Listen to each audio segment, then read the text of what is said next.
Rod एक बर्फ का गोला बनाता है और उसे ताले पर फेंक कर मारता है, लेकिन इससे ताला तो नहीं टूटता लेकिन बर्फ जरूर टूट जाती है। लेकिन इन्हें ये बात नहीं पता थी कि ईविल नन इन्हें छुपकर देख रही है और इससे पहले कि ये लोग आगे कुछ कर पाते, ईविल नन इनके पास आने लगती है और मिस्टर मीट भी इन लोगों को पकड़ने के लिए इनकी तरफ बढ़ने लगता है।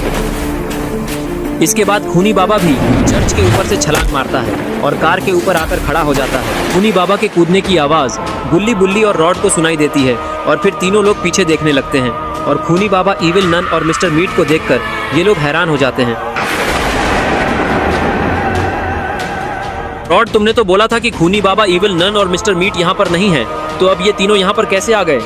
गुल्ली, मुझे क्या पता था कि ये तीनों यहीं पर हैं। दूर से देखने पर तीनों मुझे कहीं नजर नहीं आ रहे थे, इसलिए मैंने सोचा कि ये लोग यहाँ पर नहीं हैं। मुझे तो पहले से ही पता था कि ये तीनों यहीं पर हैं। मैंने तो तुम्हें चेतावनी भी दी थी, लेकिन तुम लोग माने ही नहीं। अब भुगतो। अब तुम लोग मेरे जाल में फंस चुके हो और अब यहाँ से कोई भी बचकर नहीं जाने वाला। तैयार हो जाओ तीनों मरने के लिए, और तुम्हारे साथ में वो पीछे पड़ा तुम्हारा दोस्त भी मरेगा। तभी रॉड अपनी शक्तियों को एक्टिवेट करता है। मरने की बारी किसकी है वो तो अभी खुद पता चल जाएगा। बुढ़े, अगर तुझमें हिम्मत है तो मेरा मुकाबला करो, और मुकाबले में जो हारेगा आज वही मरेगा। ये सुनकर खूनी बाबा उड़कर रॉड के सामने आता है और वो अपना एक्सट्रीम मोड ऑन कर लेता है। लगता है तुम्हें मरने की बहुत जल्दी है। कोई बात नहीं, तुम्हारी इच्छा मैं अभी पूरी कर देता हूँ। इसके बाद रॉड खूनी बाबा पर हमला कर देता है, लेकिन खूनी बाबा इसके हमले से बच जाता है और वो रॉड के ऊपर जवाबी हमला करता है। रॉड अपनी शक्तियों से उसके हमले को नाकाम कर देता है और वो खूनी बाबा पर दोबारा हमला करता है। इस हमले को खूनी बाबा रोकते हुए अपने आंखों से एक जोरदार वार करता है, जिसकी वजह से रॉड वहीं ढेर हो जाता है।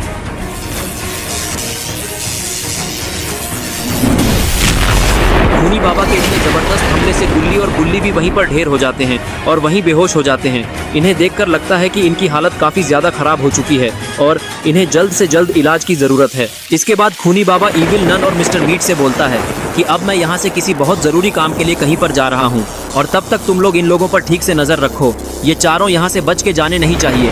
अगर कुछ भी गड़बड़ी हुई तो तुम दोनों को मैं छोड़ूंगा नहीं। इतना बोलने के बाद खूनी बाबा उड़कर वहाँ से कहीं पर चला जाता है।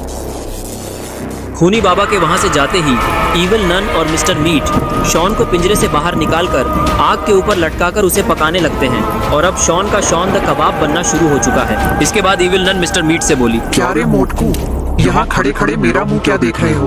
तुम्हें दिखाई नहीं दे रहा है कि यहाँ इस बकरे का कबाब बन रहा है? इस कबाब को सूखे नहीं खाना है, इसे हम लोग थम्स अप और चिप्स के साथ खाएंगे। तो तुम जाकर दोनों चीजें बाजार से ले आओ, तुम्हारे आने तक ये अच्छे से पक भी जाएगा। ईविल नन के इतना बोलते ही मिस्टर मीट अपनी कार के पास आता है और कार का गेट खोलकर अंदर बैठकर कार को स्टार्ट करके वहां से निकल जाता है थम्स अप और चिप्स लाने।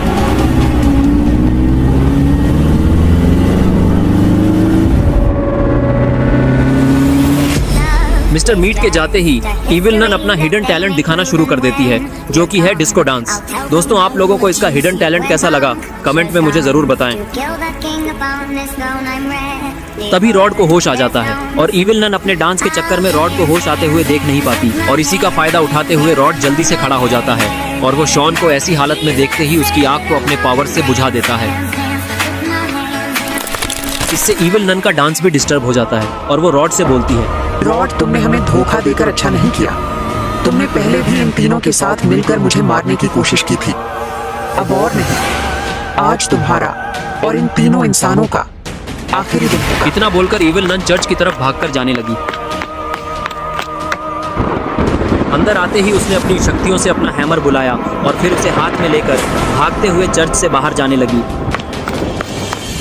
बाहर आते ही ईविल नन रॉड के ऊपर हमला करने की कोशिश करती है, लेकिन रॉड उसके हमले को रोकते हुए उसे फ्रीज कर देता है। ईविल नन को फ्रीज करने के बाद रॉड गुल्ली और बुल्ली के पास जाता है और उन्हें अपनी शक्तियों से ठीक करने लगता है, जिसकी वजह से गुल्ली और बुल्ली को तुरंत होश आ जाता है और दोनों उठकर खड़े हो जाते हैं। और तभी गुल्ली रॉड से पूछता है कि रॉड, यहाँ पर क्या हुआ था, हमें कुछ याद नहीं। खूनी बाबा ने तो तुम्हें लेसर से बेहोश कर दिया था, तो तुमने इविल नन को फ्रीज कैसे किया? और मिस्टर मीट और खूनी बाबा का क्या हुआ? रॉड बोला, गुल्ली अभी वो सब बताने का टाइम नहीं है। इससे पहले कि मिस्टर मीट और खूनी बाबा वापस आ जाएं, हमें शॉन को छुड़ा लेना चाहिए और जल्दी से बाबा के पास चले जाना चाहिए ताकि हम उन्हें सब कुछ बता पाएं। रॉड की बातें सुनते ही गुल्ली बर्फ के ऊपर चढ़कर शॉन को खोलने लगा। तभी शॉन को होश आ जाता है और वो बोला, गुल्ली मैं यहाँ पर कैसे आ गया? मुझे तो मिस्टर मीट ने पकड़ लिया था, तो तुमने मुझे कैसे बचाया? शॉन हम तुम्हें सारी चीजें बाद में समझा देंगे।